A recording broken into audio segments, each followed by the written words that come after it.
Welcome back to the channel. Today I'm going to go over my Dewalt DWS779 Miter Saw. Leaps and bounds better than what I used to use, and I wanted to show you guys. This video I'm going to give you the 5 top reasons why I like it and why I bought it, and I'm going to give you a few reasons why I think maybe you should question if you should buy it.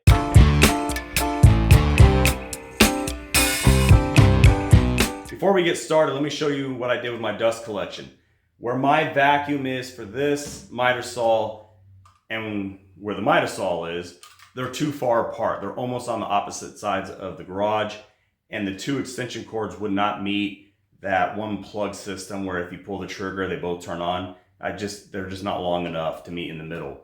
So I got this Wi-Fi or Bluetooth button. Push the button, the vacuum turns on, and I have PVC up in the ceiling, and it comes down to the Syntex system dust collection hose and connectors, and this works perfectly for me. Also, what I did was I took those connections, one rubber piece directly to the saw itself, and then right here is a 90-degree PVC pipe. It was perfect. It fit both ends properly, and it has no restrictions on the sawdust, so I'm very happy with that. All right, let's get to the 5 reasons why I love this saw. The number 1 reason why I bought this saw was dust collection. I needed a bigger saw, but I was worried about dust collection like most of us are with our miter saws. This shoots it down its throat, sends it down its back, and if you have the dust bag, then it collects right there. I recommend getting some sort of vacuum on it. If you connect it with your Syntex system hose attachments, it makes everything more flawless. What's nice about this, it swivels, it snaps in there, so no matter which direction,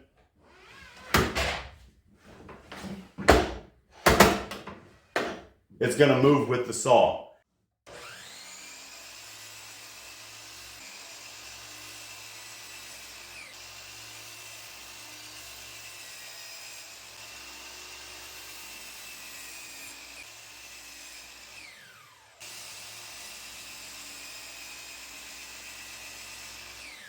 The second reason why I like this saw is the height of the fence. We're sitting at around 4 5/8 tall of a fence. On the wing nuts on the back, you can actually expand your fence for larger material, and also the fence with the base, I guess you could say it's like a diamond cut. It's not, but visually you understand what I'm saying. And it has that grip on it to help secure that product even better. Another thing I really like about, I'm going to put it into the fence category, is this clamp. You have 2 areas where you can make your adjustments. You have the threads right here to pin it down to the base, but you also have this wing nut that allows you to adjust the height that you need to make it easy. What I really like about it is how easy it is to move it from the left side to the right side.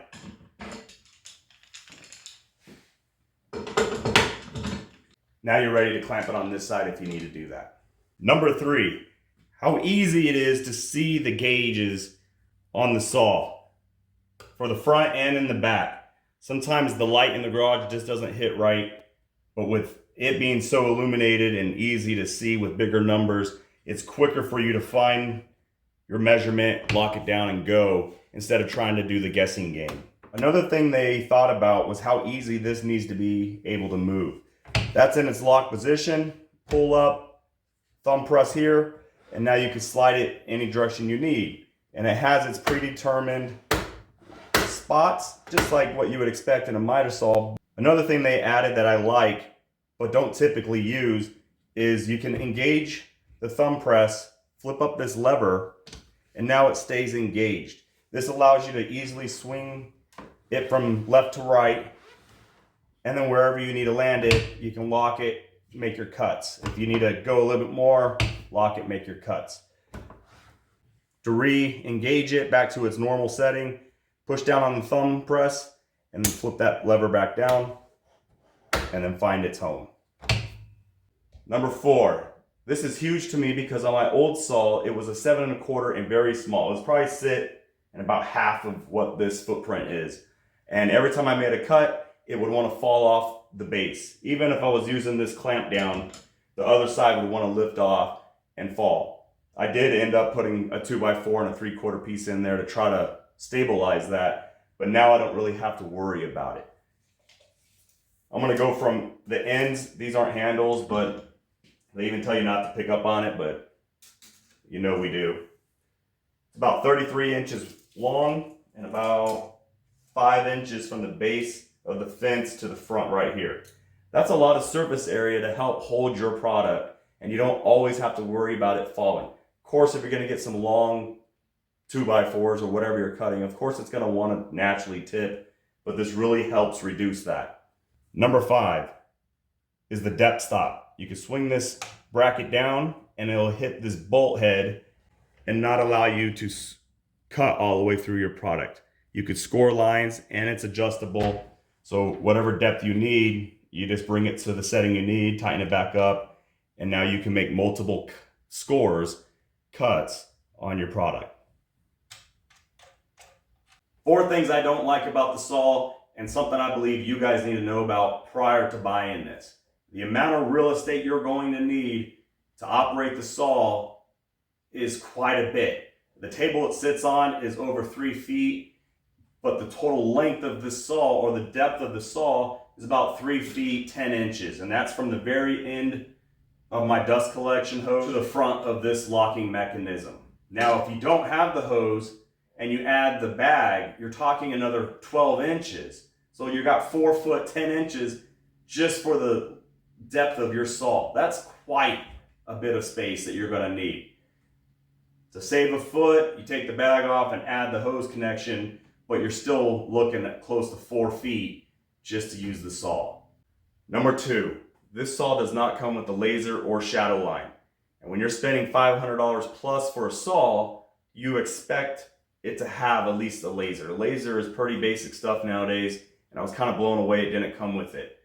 However, I know you can get the shadow line. I've seen people on YouTube make it like an aftermarket attachments, and I'm going to buy that. I was going to do it even if it came with the line, but when you're spending that kind of money and you're buying what I think is a quality product, it should have came with the laser. Number 3, when I bought this saw, it came with a mobile base. I believe it was a Christmas special or something, but I don't see why you need it. This thing is so heavy, and I believe their idea was it's for job sites. Great idea, but the mother's heavy. I bought it, took it out of the box, put it on this table, and it has not left this table. It's too hard to move. I can't see why someone would want to load this in and out of their truck every single day and possibly have to bring it upstairs to a job site. It's just unreasonably heavy. If that's something you're gonna do, something you're looking forward to, plan on having back pains and lots of Advil. Number 4, and probably the thing I don't like most about it, is the saw doesn't come with a soft start motor. It's very jerky when you pull on the trigger to start it, and it's jerky when you're done. It almost makes you plunge deeper into the product. I guess if you made that finished cut, it doesn't really matter how deep you go, but if you're trying to do something more with precision, you might run into that problem. Let me show you.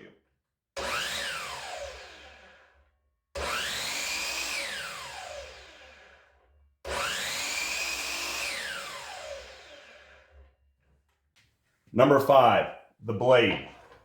Now I understand that every product you're gonna buy that comes with the blade is probably gonna be the cheapest blade you have. Actually, I'm pretty happy with it.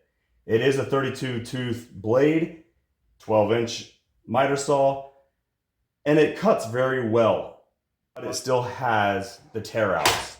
I think there's workaround with that. You could probably obviously change the blade, or you could tape up the product before you cut it if you want to spend that kind of time. But overall, I'm actually pretty happy with it. For general purpose, it's perfect, I believe. That was the top 5 reasons why I like this saw. And of course, there's a few things I don't like about it. Overall, though, I think it's a high quality saw. There's no reason to spend $1,000, $2,000 on a miter saw when something like this will work.